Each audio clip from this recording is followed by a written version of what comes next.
آپ کو یہ ذہن میں ہوگا کہ بھائی گرما کی تعطیلات ہیں، بچوں کو تفریح کرانا ہے، تفریح بھی کرا، بچوں کو اپنے اعزاء اور رشتہ داروں کے پاس لے جانا ہے، ملاقات کرانا ہے، وہ بھی رکھو اپنے نظام الاوقات میں۔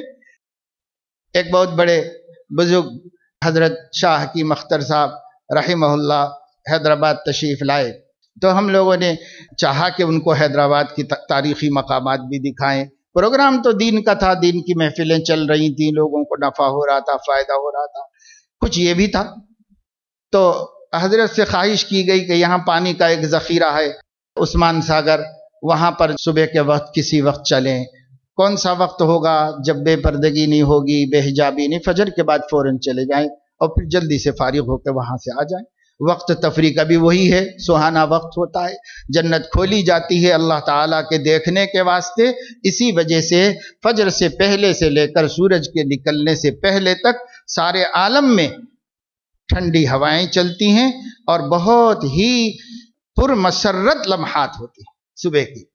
اس سے اچھے لمحات پورے 24 گھنٹے میں نہیں ہوتی۔ ایسا کیوں ہوتا ہے؟ تو حدیث میں آتا ہے کہ اس وقت اللہ تعالیٰ جنت پر کھلواتے ہیں دیکھنے کے واسطے کہ کل کتنی اور سنواری گئی تھی۔ حالانکہ اللہ کو سب پتہ ہوتا ہے، مگر اس کا ایک نظام ہے۔ تو جب وہ کھولی جاتی ہے تو اس کے اثرات روئے زمین کے اوپر ظاہر ہوتے ہیں۔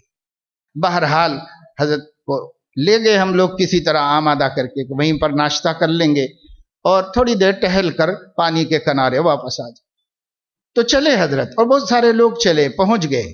وہاں پہنچنے کے بعد یہ کیا کہ بھائی فجر کے بعد ذکر کی مجلس ہے، ذکر کی مجلس ہو جائے تاکہ یہ ذرات زمین کے ہمارے ذکر کی گواہی دیں، اور یہ پانی کی جو موجیں ہیں اور یہ جو پانی کے قطرات ہیں، ایک ایک قطرہ، ایک ایک بوند قیامت میں کہے کہ ہم نے اللہ کا نام لیا تھا اور اللہ کا ذکر کیا تھا۔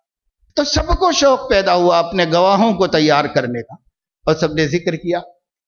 پھر کھانا بننے میں تھوڑی دیر لگ رہی تھی تو ایک جگہ سائے میں بٹھا کر کے نصیحت کی اور سمجھایا، دیکھو یہ تو تالاب ہے، اس میں میٹھا پانی ہے، لیکن یہ سمجھ لو کہ یہ سمندر ہے، اس کے اندر کڑوا پانی ہے۔ اگر کوئی آدمی سمندر میں سفر کر رہا ہو تو اسے اس کنارے سے لے کے اس کنارے تک جانے تک اس پانی کو دیکھ سکتا ہے اور اس پانی کے اوپر اپنی کشتی دوڑا سکتا ہے، چلا سکتا ہے، لیکن اس پانی میں سے پی نہیں سکتا، اس لیے کہ وہ کڑوا ہے، نقصان پہنچانے والا ہے، تکلیف دینے والا ہے۔ تو پورا سمندر کا سفر ہو گیا اور اس نے ایک بوند بھی اس میں سے نہیں پی، بچتا رہا۔ اسی طرح ماں کے پیٹ سے اس دنیا میں آ کر باشعور ہونے سے لے کر کے قبر کے پیٹ میں جانے تک دنیا کے اس سمندر میں سے کسی گناہ کو اپنے لیے حلال مت کرو اور کسی گناہ کو اپنے لیے درست مت سمجھو۔ بس اس دنیا میں رہنا ہے، جیسے اس پانی ہی پہ سے جانا ہے، اسی طرح اس دنیا ہی میں سے گزرنا ہے، تو اسی دنیا میں سے گزرو، مگر جو حلال ہے اسے اختیار کرو، جو حرام ہے اس سے ایسے ہی بچو جیسے سمندر کا مسافر سمندر کے پانی سے اپنے آپ کو بچاتا ہے۔ یہ نصیحتیں کر رہے ہیں، کیا ہو رہی ہے؟ تفریح ہو رہی ہے۔ تو تفریح کراؤ اپنے بچوں کو، لیکن اس تفریح کو بھی ایمان و یقین کے بننے کا ذریعہ بناؤ، اس تفریح کو بھی اخلاقیات کے سنورنے کا ذریعہ بناؤ، اور اس تفریح کے ذریعے سے ان کی تربیت کریں، ان کو سمجھائیں، انہیں بجھائیں۔ تو ہم چاہیں تو کر سکتے ہیں، لیکن ہم جائیں گے بندر دکھائیں گے، لنگور دکھائیں گے، بس یہی دکھائیں گے، آ جائیں گے، کچھ بھی نہیں سکھا کے لائیں گے، کچھ بھی نہیں سکھا کے لائیں گے۔ اور جب ہم نہرو زولاجیکل پارک میں حضرت کو لے کے گئے تھے تو 50-60 آدمی بھی ساتھ میں تھے۔ جب وہاں داخل ہوئے اور پہلے ایسے چلنا شروع کیے تو پہلے ہی روک کر حضرت نے فرمایا کہ دیکھو بھائی، نمبر 1 نگاہوں کی حفاظت کرو، نظر ان چیزوں کے دیکھنے میں لگاؤ جن کے دیکھنے کے لیے یہاں آئے ہو، اور یہاں جو دوسرے بھی لوگ ہیں تو کسی نامحرم پر ہماری نظر پڑ جائے اس سے اپنی نظر کو بچاؤ، ورنہ تمہاری تفریح سے نشاط پیدا ہونے کے بجائے کدورت پیدا ہو جائے گی۔ اس لیے کہ بھلی چیزیں دیکھنے سے نشاط پیدا ہوتا ہے اور بری چیزیں دیکھنے سے ہمارے اندر تکدر پیدا ہوتا ہے۔ لہٰذا اپنے دل کو خراب مت کرو، تفریح کرنے آئے ہو تو تفریح کرو۔ اب وہ دیکھنے کے لیے نکلے، چلے پھرے، کہا دیکھو جس مخلوق کو دیکھو، چونکہ زندہ مخلوق ہے انہیں دیکھنا جائز ہے، جس مخلوق کو دیکھو اس مخلوق کی خصوصیات کے حوالے سے ذہن کو اللہ تک پہنچاؤ کہ میرے مولا نے کیسی کیسی مخلوقات پیدا کی ہیں، کتنی قدرت والا ہے، اور کتنی طاقت والا ہے اور کیسی زبردست صلاحیت والا میرا رب ہے، کتنا زبردست مالک ہے۔ ایک ایک مخلوق کو دیکھ کر اللہ تک پہنچو اور اللہ تعالیٰ کی قدرت، اس کی عظمت اپنے دل کے اندر پیدا کرو۔ اور پھر تھوڑا اور آگے بڑھے تو حضرت نے یہ فرمایا کہ دیکھو خالی چل رہے ہیں آپ لوگ، اتنا اور کرو کہ ہم لوگ نماز کہاں پڑھیں گے؟ کہ حضرت اندر ہی ایک مسجد ہے قدیم زمانے سے بنی ہوئی ہے، اس مسجد میں نماز پڑھی جائے۔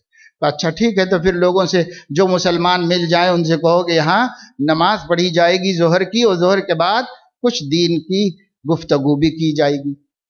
تو بعد لوگوں کو دعوت دیتے گئے، لیکن ظہر میں کافی لوگ جمع ہوئے، چونکہ حضرت چل رہے تھے نا، لوگوں کی نظر بھی ان پہ پڑ رہی تھی، تو دیکھ رہے تھے کوئی بڑے اللہ والے بزرگ ہیں، کوئی نورانی وجود ہے جا رہا ہے، لوگ خوش تھے، دیکھ رہے تھے۔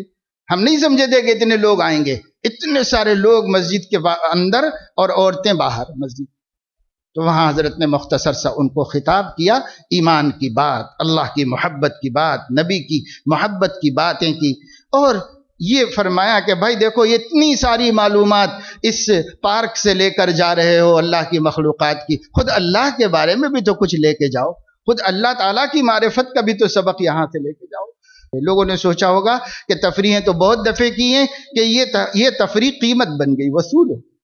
میں یہ عرض کر رہا ہوں بچوں کی تفریح مت روکیے، رشتہ داروں سے ملاقات مت روکیے، یہ بھی سب کام ہیں، ان کا حق ہے اور بچوں کو اپنا یہ حق ملنا چاہیے۔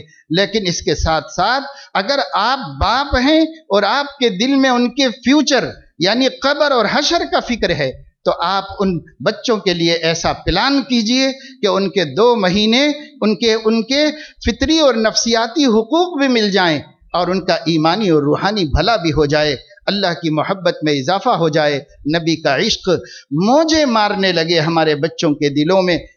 ایسا جوش پیدا کر دو بچوں کے اندر، یہی جوش کفر سے بچائے گا، یہی جوش عشق رسول کا یہ گمراہی سے بچائے گا، یہی جوش گناہوں سے بچائے گا، اور یہی جوش دنیا کی ہر آفت مصیبت سے ہمارے لاڈلے کو بچائے گا اور محفوظ رکھے گا۔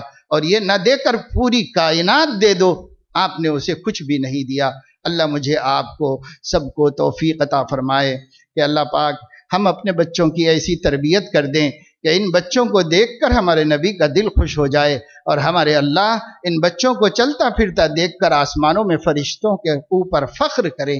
ایسے بچے تیار کریں گے اور ایسی تربیت کریں گے، اس کا ارادہ کیجئے۔